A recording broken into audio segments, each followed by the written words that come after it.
Move on to this now.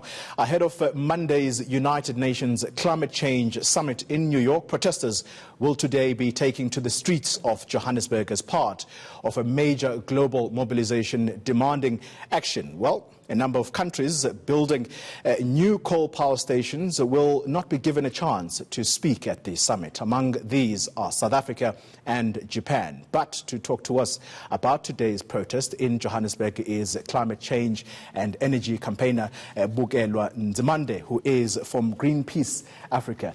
Ms. Nzimande, thank you very much for your time. So, in your press statement, you say that South Africa is in the middle of a climate emergency. Absolutely. What do you mean by that? Because I don't think many South Africans are aware of that. You're right, because the climate talks have been happening in boardrooms. They've been happening in spaces that seem to be so far removed from the people. Meanwhile, the face of climate change, particularly in the global south, is people.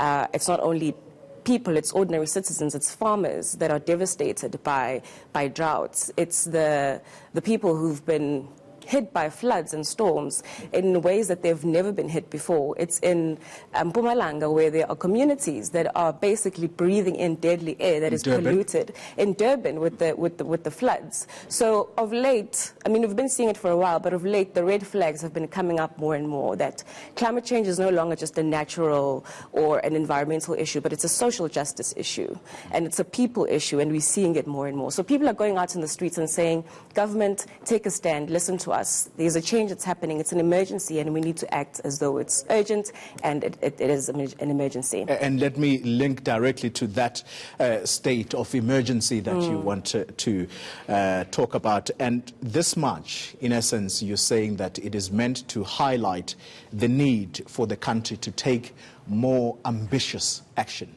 Ambitious action. What are we talking here?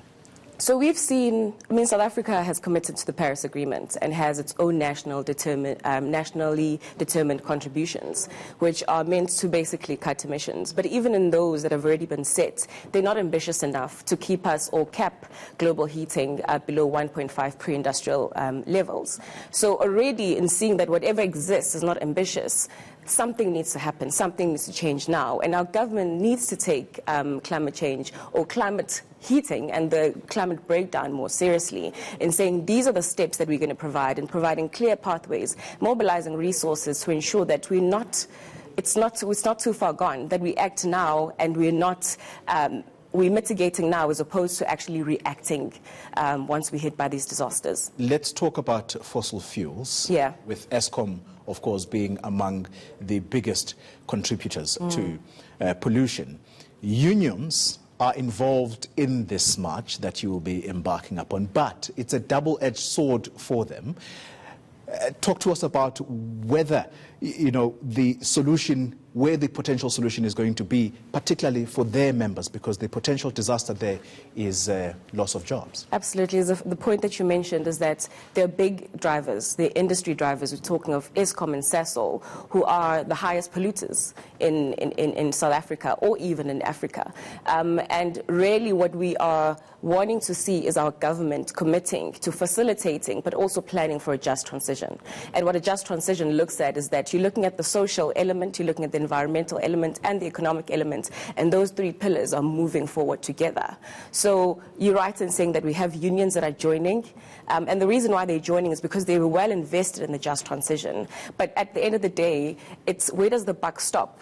There are conversations that need to happen with the unions, with our governments, and with the people, because change is happening. It's inevitable. The change is inevitable. But if there's no planning for that, again, we'll find ourselves in deeper, hotter waters.